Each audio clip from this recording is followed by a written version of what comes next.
What's up, gang? Calorie counting 101.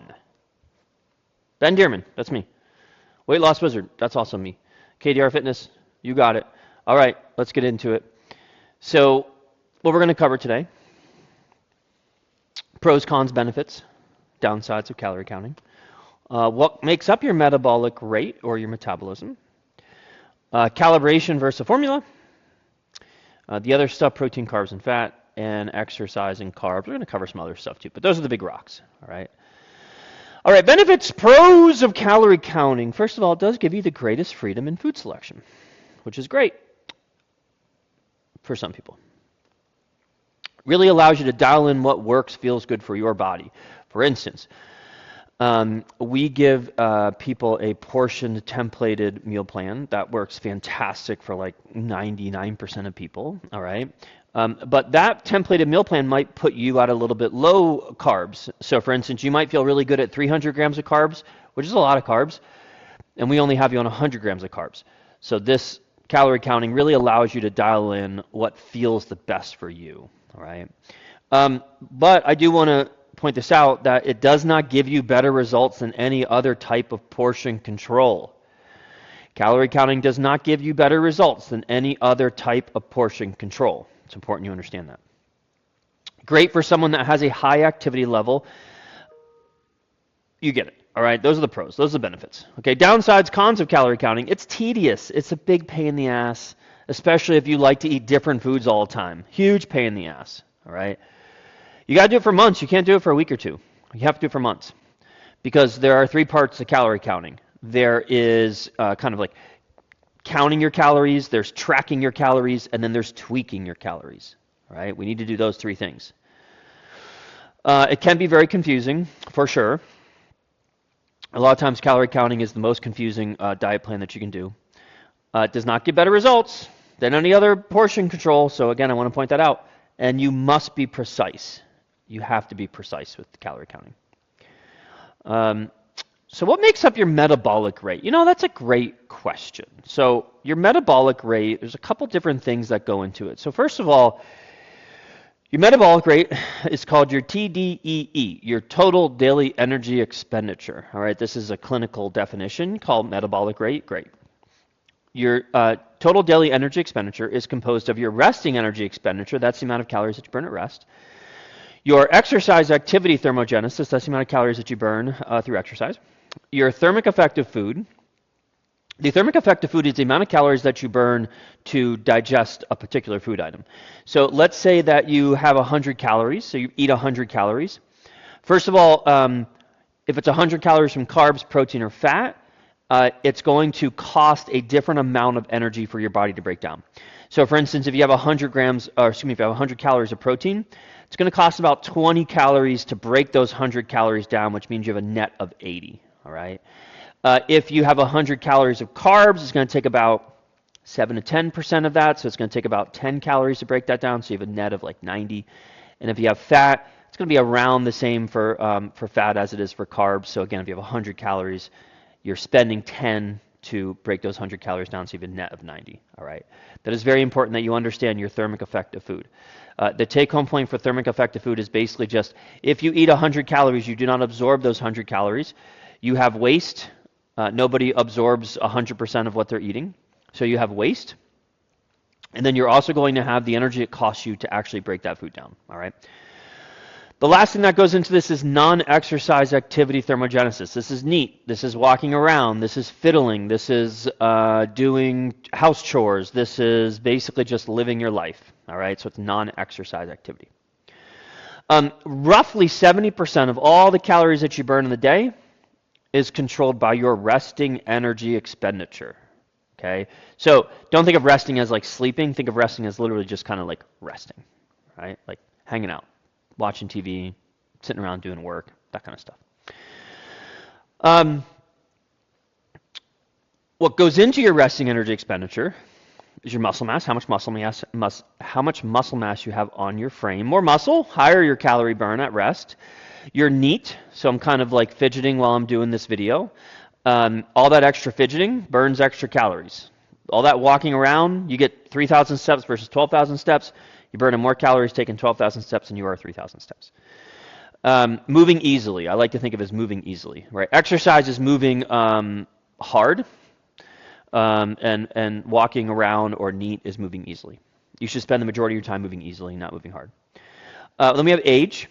So somebody in their 30s is going to burn a little bit more calories at rest than somebody in their 70s. Not as much as you would think, but it matters. Fat mass or total weight. So somebody who's 400 pounds is going to have a higher resting energy expenditure than somebody who's 200 pounds. It costs more it costs more money to heat a larger room than it does a smaller room, right? That's the majority of your resting energy expenditure is literally just to heat your body and move yourself around. And brain work. Like, what do you do for a living? If you don't do anything that's really complex, maybe you have like a construction worker job or like a factory job, compared to like a brain surgeon. All right, brain surgeon's going to be using a little bit more energy because they're thinking in a little bit more complex ways. Or like a rocket scientist compared to like somebody who works in fast food, right? That's a minor thing. 30% is the other stuff, of which neat and thermic effective food will make up approximately 20-ish% of that 30-ish%. Take home point. You only control about 30 to 40% of your metabolic rate through lifestyle choices. That's it. So the majority of your metabolic rate is already dictated outside of your control. Okay.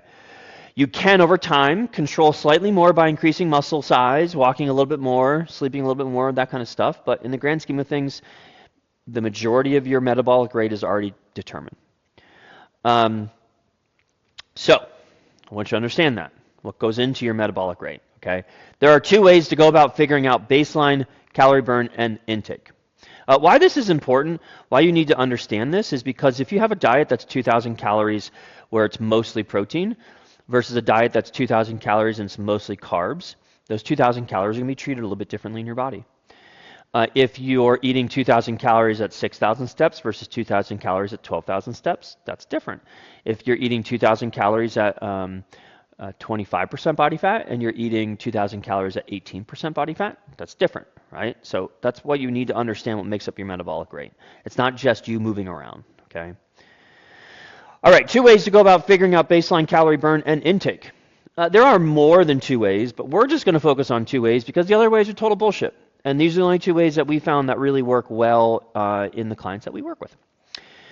So first of all, it's the calibration week. This is the preferred method of figuring out your calories. All right. Everybody wants to ask, people will come in, they're like, well, just tell me how much food I should be eating. Just tell me how many calories I should be eating.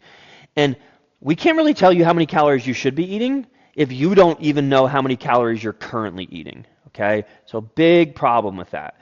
So the calibration week is basically there to solve that problem. It's there to figure out how many calories you're currently eating, not how many calories should you be eating, okay? The other way is that you can do this really simple formula, which is body weight times 10 to 12 times 1.0 to 1.6. So this gives you a baseline if you are impatient. If you're like, you know what, I just can't wait the 2 weeks to figure out my calibration, whatever, fine, do this, all right? This is less accurate, but it is shorter to get to because you can start this tomorrow. 10 to 12, it's basically just how much of a deficit you want to be in. So if you're 200 pounds and you multiply 200 times 10, you're going to be in a greater calorie deficit than 200 times 12. Okay, so it really just depends on your comfort level. 1.0 to 1.6 is your activity modifier. The more active you are, the more calories you get to eat. Some people don't understand this concept, where they just think, no, I should be eating the same amount of calories working out 10 hours a week as somebody who's eating, or as somebody who's working out 0 hours a week. That makes zero sense, okay? The more exercise you do, the more you have to eat. So 1.0 to 1.6 is your activity modifier, all right? Sedentary, or like less than 8,000 steps per day, no gym or workouts, you get a 1.0. 1.3, 12,000 steps per day, working out 7 hours a week minimum, 1.3. Very few people are at 1.6, all right? 1.6 is like 12,000 plus steps every single day. You're working out 10 plus hours per week. Okay, that's a 1.6. Very few people at 1.6. Basically, once you figure out that number, you would subtract 10% off that number, and that gives you your calorie intake for weight loss. Easy way to do it. Not as good as the calibration week, which is really what we're going to be talking about. So, a couple housekeeping things. Calorie counting 101, measure it to the gram. The ounce is okay, but the gram is more accurate, okay? Calorie counting is all about accuracy and consistency. Plan on calorie counting for at least a few months. 8 to 16 weeks is a good place to start. It's kind of like putting money away for your retirement. You know, like if you put money away for 2 months, like that's good. But if you put money away like every single month for 3 years, that's a lot better. So the longer you count your calories up to a certain point, the better you're going to get for results, right? You must measure everything, even the teaspoon of honey, or don't have it. Must measure everything. A lot of times it's not the meals that people are eating, it's the little tiny nibbles and little tiny snacks that people eat that really, really packs the weight on. It's not the, hey, I eat 3 meals at 500 calories each, great, but why are you eating 2,500 calories a day? Oh, because you're eating an extra 1,000 calories of incidentals. Okay, so measure everything, or just don't have it. Track it somehow. You can use an online app for this. You can use a spreadsheet. You could write this shit down on a piece of composition paper. We have an app that helps our members do this, but you can do it any way you want. Okay, the big thing is just that you're counting and you're tracking. You must track. You must record. You have to be able to tell me how many calories were you eating 2 weeks ago and how many calories are you eating today. If you can't answer that question, then you're not really calorie counting very well. Okay, so you need to understand what have you been doing in the past. Calories are number 1, protein is number 2. Calories are king, protein is queen, or calories are queen, protein is king, however you want to look at that, all right? But calories and protein are the 2 things that we are going to be looking at. Carbohydrates and fat are based off preference and activity level, all right? Carbs and fat don't really matter that much. Calories and protein do. Now, there are some nuance to that. I'm going to go over the nuance. So protein intake as a percent of calories. First, you set your calorie intake, then you set your protein intake, okay? So we would say, okay, I'm going to eat 2,000 calories a day, and I'm going to put my protein intake at, based on this slide, about 40% of those 2,000 calories, which means that I'm going to have 40% of 200. You're going to have 800 calories from protein, or about about 200 grams. Okay. So 1 gram of protein is 4 calories. 1 gram of carb is 4 calories. 1 gram of fat is 9 calories. I'm pretty sure I go over that in here someplace. All right. So first set your calorie intake, then your protein intake. Protein intake should be 0.8 to 1.2 grams per pound of body weight. 1 gram per pound of lean body mass is okay. It's okay. I have about 140 pounds of lean body mass. I weigh about 185. So I could do 140-ish. But it's better if I do 185. 1 gram per pound of body weight is magic. That's where the magic happens. Sometimes you got to go 1.2. Sometimes you got to go a little bit higher in protein intake. But generally speaking, 1 gram per pound of body weight is magic. Okay. The body has a really hard time converting protein into body fat. This is why you can, to a certain point, get away with over-consuming calories from protein versus over-consuming calories from carbs and fat. 225 plus pounds, we would need to have a conversation about where your protein intake should be. It's not realistic if you're like 250, 300 pounds, like you don't need to eat 300 grams of protein or 250 grams of protein, okay? But you do need to have a base level. It gets a little bit tricky when you start to get that heavy, but there is a base level that you should be at. It's just very difficult to give it to you in like a blanket statement, all right? But if you are like 225 pounds, eating 225 grams of protein is not crazy. That's totally fine. You probably don't need that much, but that's okay. It's not gonna negatively impact you to overeat protein. All right. A lot of times protein will be at roughly 40% of total calories. Sometimes people will ask me, what's the minimum amount of protein I should be consuming? That is the wrong question. Okay? That's like saying, what's the minimum amount of money I should be making? The minimum is fine, but do you really want to make the minimum amount of money? No, you want to make the most amount of money. Okay? So generally speaking, giving your body more protein, a higher level of protein than what you're currently eating, is magical. Also, we've almost never had, I can't think of anybody in the last 5 years that's come to us that's eating a sufficient amount of protein, right? So almost everybody is protein deficient. Carbs, fat, based on preference. So what should carbs and fat be at? If protein is at 40%, Carbs and fat would be at 35% each. The standard works pretty good. Actually, it would be, 30% each, not 35% each. Because 30 plus 30 plus 40 equals 100. That works pretty well, like really well. You could fudge those numbers a little bit, like you could make protein 33% and carbs 33, fat 33, cool. You can make your protein, 35% and make, whatever, that's fine, all right? But generally speaking, around those numbers work pretty well. Minimum fat in your diet is roughly 20%. So you should not really go below 20% of fat in your diet. Ultimately, carb intake, roughly, okay. Ultimately, carb intake is based on activity. In other words, the more active you are, the greater the percent of carbs, in your diet. So if you are working out for like 10 hours a week, you're going to get a lot more carbohydrates than if you're working out for 1 hour a week. You don't necessarily have to. So like if you're working out 1 hour a week versus 10 hours a week, you could just say, hey, I'm going to eat the same amount of carbohydrates, but these 10 hours are going to fucking suck. All right? That's probably one of the hardest things to get people to understand is carbohydrates fuel activity. If you are not an active person, you don't get a lot of carbohydrates. If you are an active person, you're playing pickleball and you're riding your bike and you're going to the gym and you're walking and you're doing all these different things and your activity level is pretty high, you should be eating more carbohydrates. More carbohydrates are going to give you more energy to do the cool shit that you want to do. But if you're not doing a bunch of cool shit, you don't get a lot of carbs, all right? So higher your activity level, higher your exercise, more carbohydrates you should be eating. 100 to 150 grams per day is a good place to start at. That's 50 grams of carbs 3 times a day. Okay, that's a decent place to start at. If you're really sedentary, you could go to like 75 or 100 grams. If you're super duper active, you might be at like 300 or 400 grams of carbs. But in the ballpark, 100 to 150 grams of carbs, pretty good for most people, all right? There is not really a magic number for carbs and fat. Like I said, it's really based off preference, other than just don't really go below roughly 20% of your calories from fat. Carbs are more filling. Fat is less so.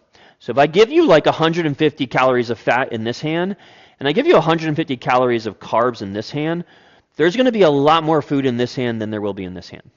All right? So from a dieting standpoint, carbohydrates are going to fill you up.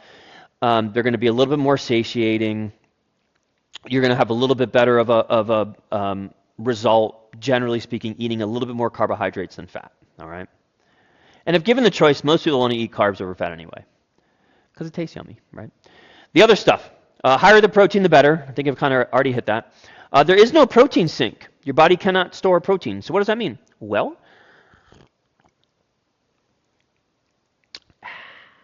what that means is if you overconsume calories, your body's going to convert those calories into body fat. Now, this is a very simple statement, all right, but it's true. Okay, there's nuance to it, but face value, 10,000-foot view, true. Overconsume calories, you don't burn those calories off. Body wants to store those calories as fat. So your body can very easily store dietary fat as body fat. Your body can very easily convert carbohydrates. They can store it as glycogen, which is the storage form of carbs. And it can also convert those extra carbs into body fat. But it's very difficult for your body to convert protein into body fat, right? So it doesn't really have a place to store that protein for later. So it's not like if you have protein at 8 o'clock in the morning, your body's still kind of holding on to that protein at 8 o'clock at night. No. The way that your body metabolizes protein, the way that your body handles protein is protein comes in. That protein gets broken down into amino acids plus some other things.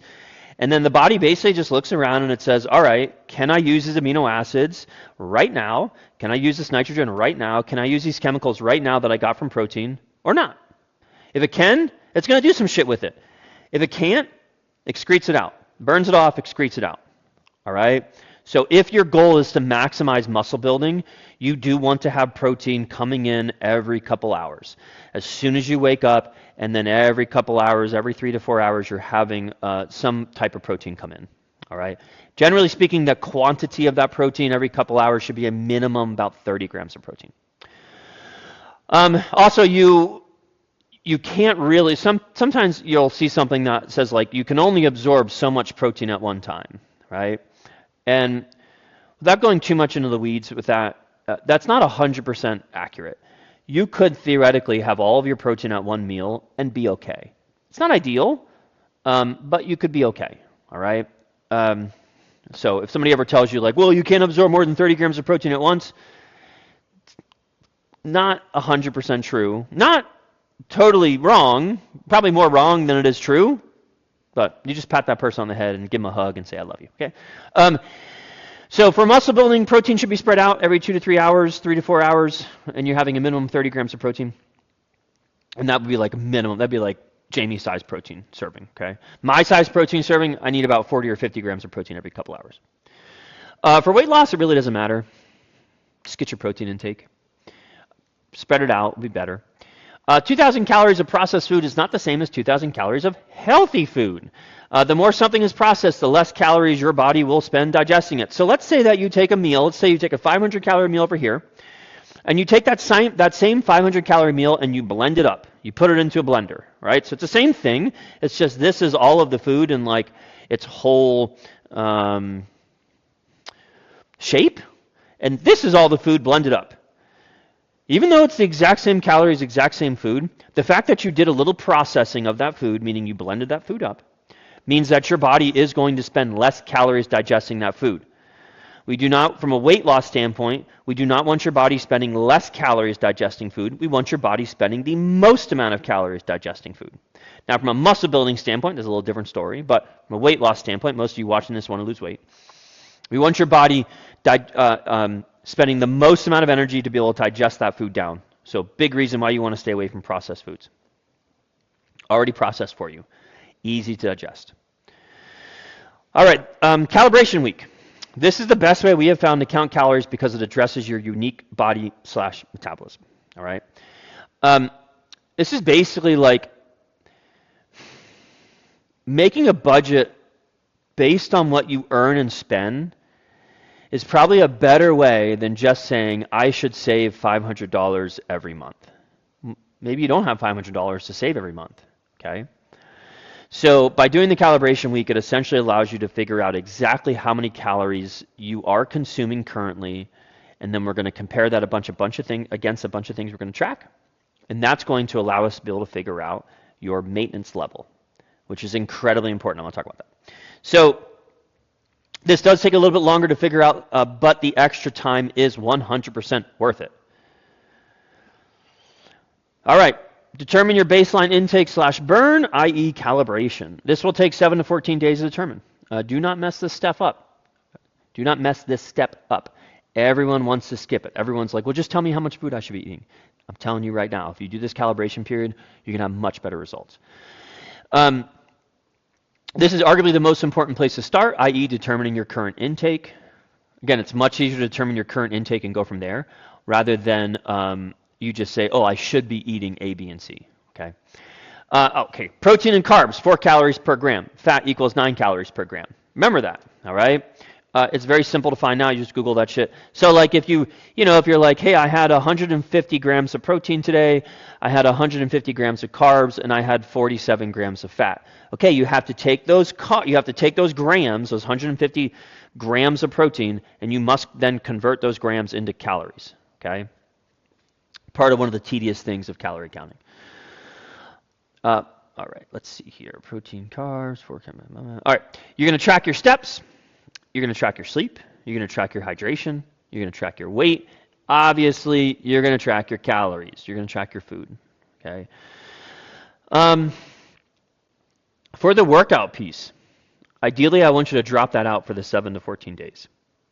I really just want you to focus on steps, sleep, hydration, weight, weighing yourself, and food, okay?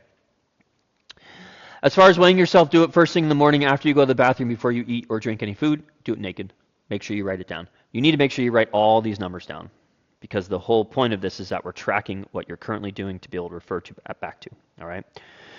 So for the workout, ideally drop it out. You'll be okay if you don't work out for a week or two. We're going to talk about the workout piece. The reason why I want you to drop the workout piece, if you can't do that, then go off duration. If you're like, no, I can't drop my workouts out, I'll kill somebody, okay? All right, fair.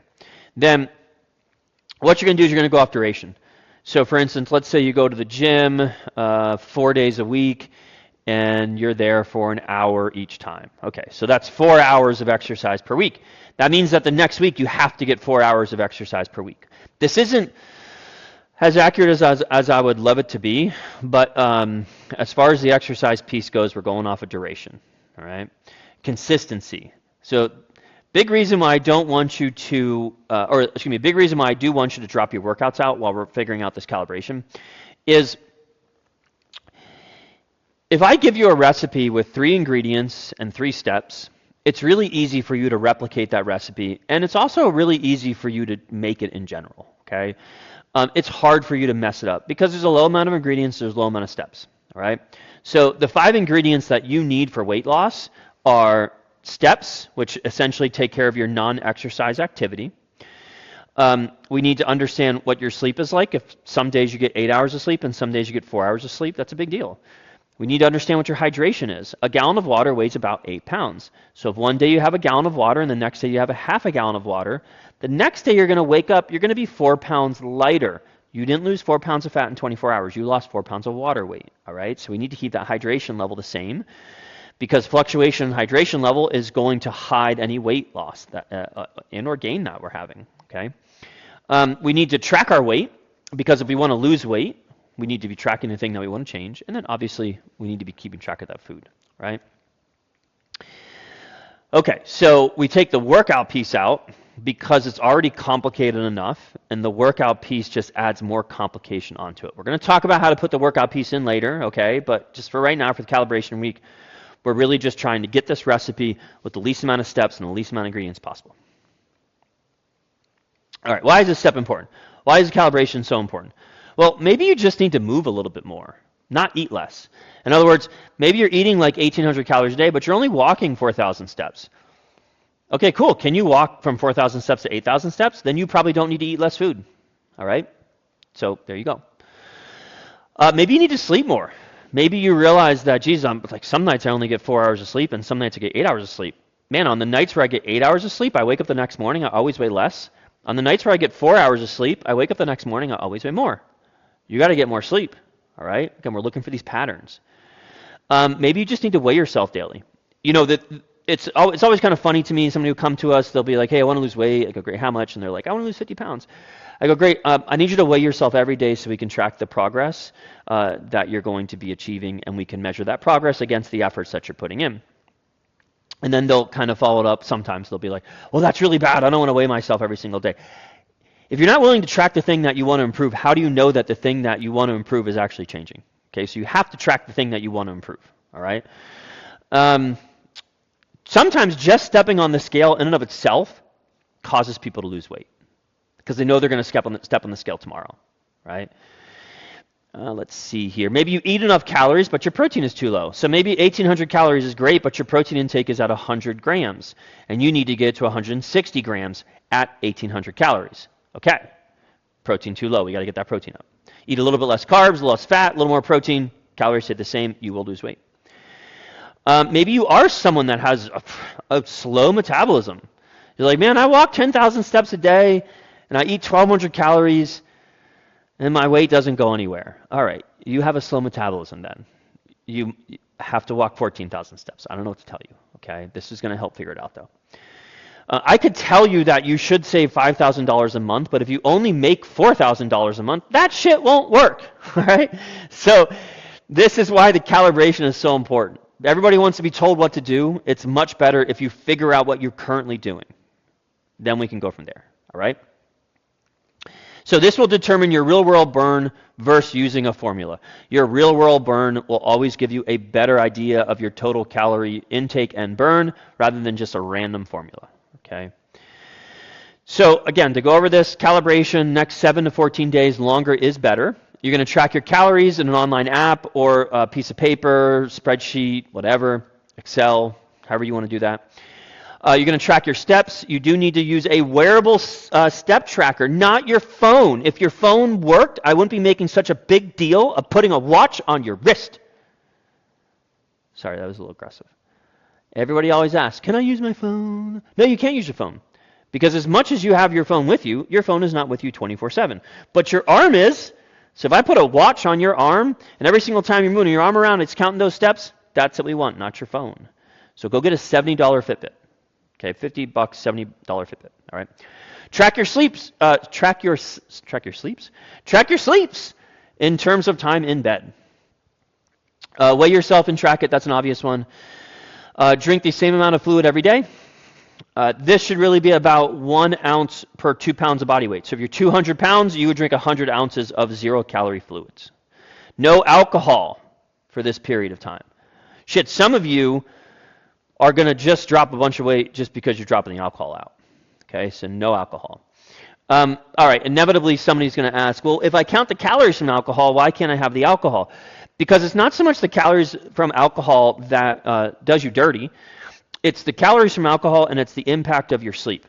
I like to tell people that whenever they drink, they lose 2 days.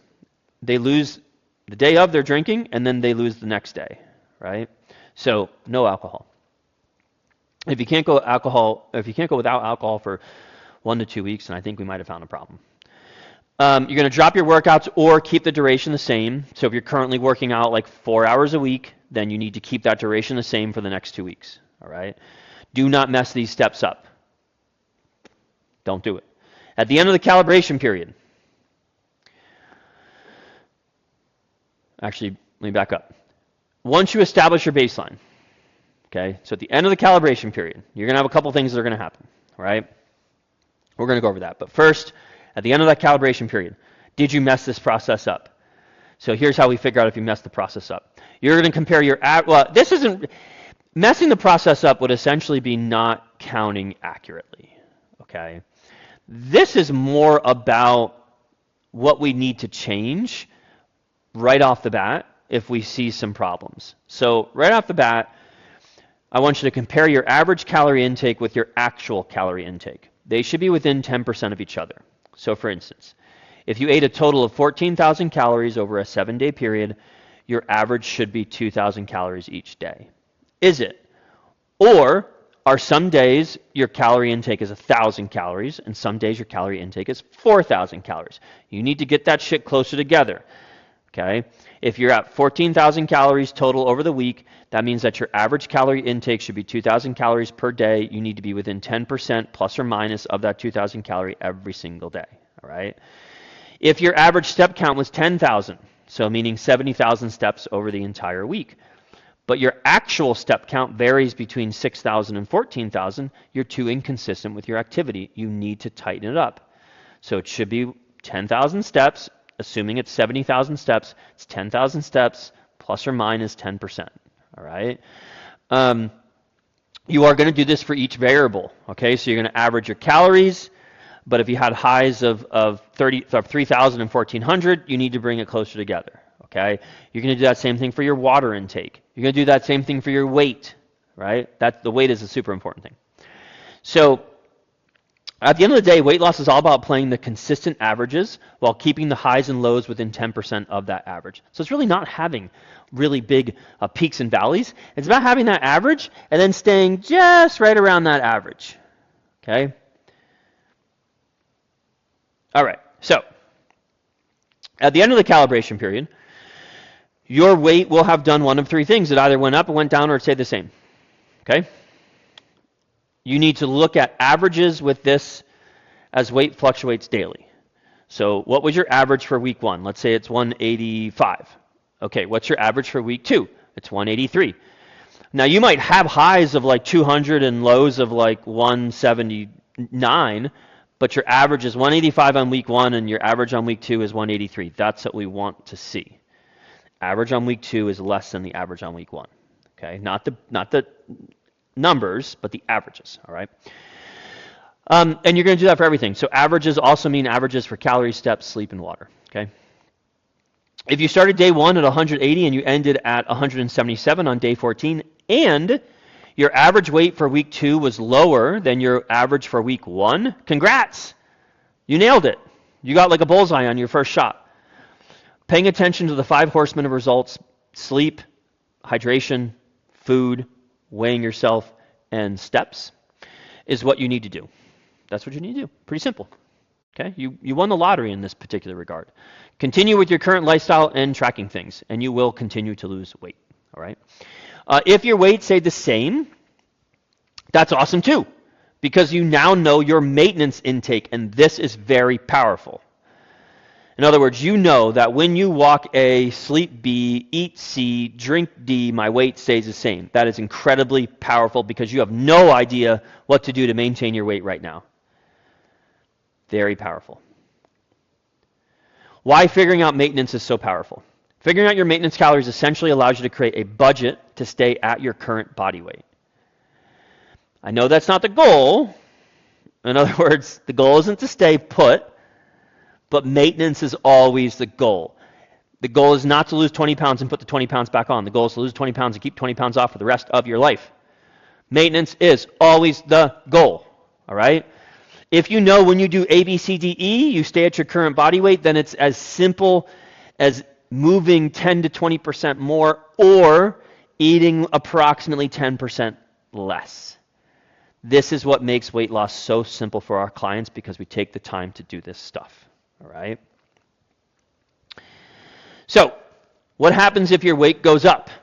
Meaning that the average and end numbers compared to the beginning are higher. Okay, you weighed in at 185 on day 1, and you weighed in at 187 on day 14, and the average of week 2 is higher than the average of week 1. Okay, not a big deal.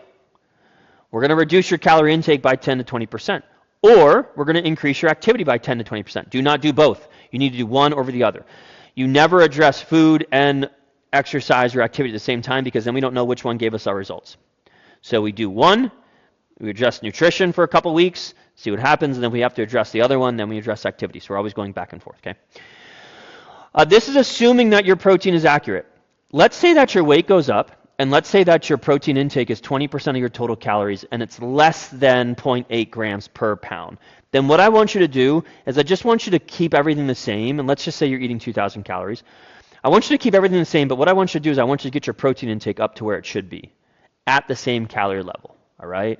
There are some magic things that happen when we keep somebody at the same calorie level, but we just increase the percentage of protein that they are eating, all right? So, if your protein is accurate, meaning you are eating somewhere between that 0.8 to 1.2, then you would reduce calorie intake by 10 or increase calorie activity by 10. Now, I will say, if you're at like 0.8 grams of protein, if you took it from like 0.8 to 1.0 or 1.2, if I was working with you personally, that's probably what I would have you do, okay? So I'm looking at calibration, and I'm like, man, you're at 0.8 grams of protein per pound of body weight. You're at 2,000 calories, you're at 8,000 steps, blah, blah, blah, yada, yada. Hey, instead of changing all this stuff, let's just get you to eat from 0.8 grams of protein to 1.0 gram, to 1 gram of protein per pound of body weight. That would probably be the thing that I would change, okay? Magic things happen when you eat more protein. All right, weight goes down. Don't change anything. Nailed it. So this kind of goes back to if you started day 1 at 180 and ended at 177, right? So that's the idea with don't go. If your weight goes down, the starting and ending number plus the average, then you're doing everything right. Don't change anything, okay? You hit the lottery. Hit that bullseye on the first shot. All right. So this just goes a little more detail about what you should do once you establish your baseline. So once you establish your baseline, now while keeping everything the same, can you move 10 to 20% more? Great, keep everything the same. If not, can you eat 10 to 20% less? Great, do that. Okay, bam, that is Calorie Counting 101. That is basically, once you figure out calibration, once you figure out your baseline, your maintenance level, it is as simple as that. Moving 10 to 20% more or eating 10 to 20% less. Okay, Calorie Counting 101. So next is Calorie Counting 201. What do you do with all this info other than the 10 to 20% move more or 10 to 20% eat less? Different prezzo, okay? This is 101. We'll do 201 later, all right? All right, exercise. When to add it in. Remember, consistencies, okay? If you work out 2 days one week and 5 days the other, you are not consistent. This is why I do not like to add exercise into people's calorie counting, because it's very rare that somebody works out the same number of hours every week, right? and they definitely don't work out at the same intensity level. This is why owning your fitness is so important. This is why making sure that you can get a workout done at your house is so important. I don't care that you go to the gym 3 days a week, 1 week, and 5 days a week the other week. I don't care what kind of program you do. I don't care how hard you work out. If you're inconsistent, it doesn't matter. So if you're working out 3 days a week, then you need to work out 3 days a week every single week, regardless if those 3 days are at the gym or at your house. But you got to get those 3 workouts done, and it has to be duration matched. So if it's 3 hours of exercise every single week, you got to get 3 hours of exercise every single week. That beats effort. Okay, I'd much rather somebody show up and do 50% effort 3 days a week than have somebody show up and do 100% effort every single time they work out, but 1 week it's 2 hours, and next week it's 5 hours, and next week's 3 hours. Okay, so consistency beats effort. Again, that's why owning your fitness is so important. You need to be able to get your workouts done at home. You will not make it to the gym every week, but you can work out at home. Okay. Track your duration during calibration, or even better, drop it out entirely. Once calibration is done, so after calibration, if you are moving, eating in a way that is giving you the results you want, stay the course. Don't put the exercise in yet. Okay? Again, simple recipe. Low amount of ingredients, low amount of steps, means easy to replicate. If you want to add an exercise, you're going to do so in 1 hour blocks. You're going to wait 2 to 4 weeks before adding in another hour. This could be 1 hour. This could be 2 30 minutes. This could be 3 20 minutes. You get the idea. All right? The more exercise you do, the more of a deficit you create, which is good until it's not. What does that mean? At 10% of a calorie deficit, you're going to be losing weight on a pretty consistent basis. Not that much, but pretty consistently. 20 or 30%, you're going to lose weight a lot faster. 40 or 50%, you're going to lose weight a lot faster. But the faster you lose the weight, we do start to get into the realm of triggering the body to essentially fight back. So the best calorie deficit is like a 10 to 20% calorie deficit. You can do that for long periods of time. You can do a 30 to 50% calorie deficit, but you're only going to be doing that for a short period of time before the body essentially adapts and says, no, screw you, I'm not going to lose any more weight, I'm going to put weight on, all right? So more exercise you do, the more of a deficit you create, which is good until it's not. That means you may get to a point where the amount of exercise you want to do creates too much of a deficit and your quality of life goes down and or results suffer. This is the person that comes to us and they want to work out for like 15 hours a week, but they only want to eat 1,500 calories. It's not going to happen. What's going to happen is, yeah, you can eat 1,500 calories and work out for 15 hours a week, but those workouts are going to suck. They're going to be really hard. You're going to have a very, very low motivation, and you're going to have like basically shit for intensity. All right. Now on the flip side, you give me somebody who wants to work out 15 hours a week and they're willing to eat like 2,500 or 3,000 calories. Man, their workouts are going to be fantastic. They're going to be so excited to show up for the workout. Their intensity level is going to be incredibly high. They're going to get great results, but they need to be willing to eat that much food. All right. This is a problem that we have maybe 30% of the time, where we just have a client who just wants to exercise a lot, but they're unwilling to eat the amount of food that they should be eating, okay? And what ends up happening with that ultimately is you rob Peter to pay Paul, okay? So what that means is, let's say that you do an hour workout. Let's say you work out in the morning, all right? And let's say you work out every morning, and like you do an hour and a half workout every single morning, all right? At the end of the day, I want you to go for a 30-minute walk, okay? So we got an hour and a half workout every morning, and at the end of the day, 8 hours later, I want you to go for a 30-minute walk. All right. Now, let's say that I give you an appropriate amount of calories, meaning I put you in a 10% calorie deficit, okay? When you go for that 30-minute walk in the evening, you're going to have juice to do that walk.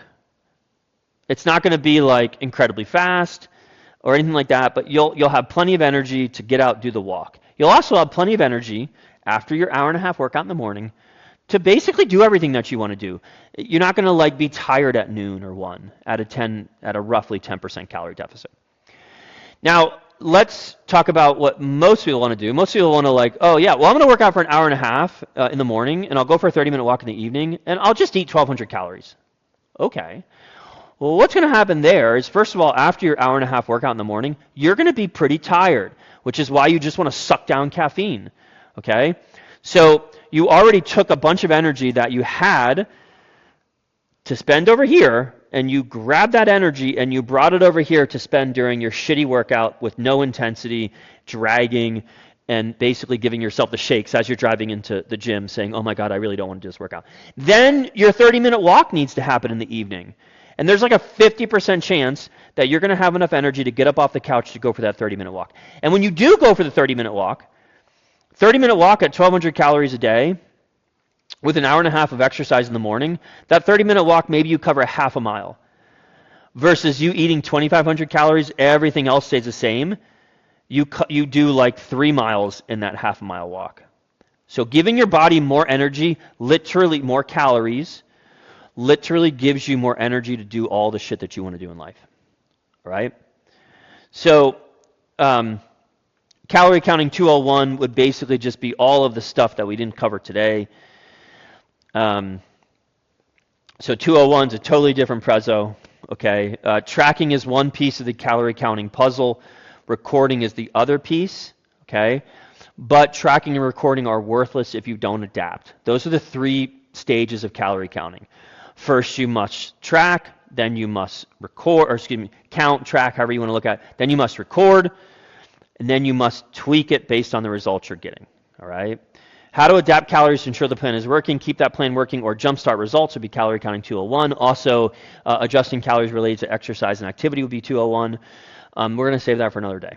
All right? In a nutshell, adjust calories / activity up or down based on outcome. That is like essentially weight loss, like 101. All right? All right. A little bit longer than we usually go. Hopefully you guys got a lot of good information from this. Let me know if you have any questions.